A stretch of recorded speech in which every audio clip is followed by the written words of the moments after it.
Hi எல்லாருக்கும் வணக்கம். So இந்த வீடியோவில் நாங்கள் எது பார்க்க போகிறோம்னு சொன்னால், இந்த ஜுவல்லரி மேக்கிங் ஸ்டார்ட் பண்ணியிருக்கிற பிகினர்ஸுக்கு மேட் ஜுவல்லரி நாங்கள் கையாலேயே செய்து கொள்ளலாம்.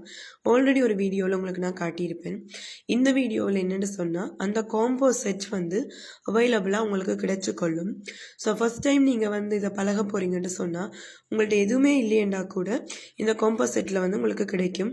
ஒரு டூல் உங்களுக்கு கிடைச்சிக்கொள்ளும், மற்றது கியர் ஒயர் கிடைக்கும், அடுத்தது த்ரெட் அண்ட் ஜுவல்லரி பாக்ஸ், உங்களுக்கு அதோட லொக் பீட்டும் கிடைச்சிக்கொள்ளும். ஸோ ஃபஸ்ட்டாக நீங்கள் ஸ்டார்ட் பண்ணுற ஃப்ரெஷர்ஸாக இருந்தால் இது உங்களுக்கு நல்ல ஒரு ஸ்டார்ட் அப் அமையும். இந்த காம்போ செட் தேவையானாக்கள் ஸ்க்ரீனில் தெரிகிற நம்பருக்கு எனக்கு கான்டாக்ட் பண்ணி வாட்ஸ்அப் பண்ணிக்கொள்ளுங்க. நான் உங்களுக்கு உங்கள் இடத்துக்கு பார்சல் பண்ணி விட்டுருவேன். ஸோ இந்த டூல்ஸை உங்களுக்கு பிரயோசனமாக இருக்கும். என்ன அடுத்தடுத்த செய்கிறதுக்கு, அடுத்தடுத்த ஜுவல் செய்கிறதுக்கு உங்களுக்கு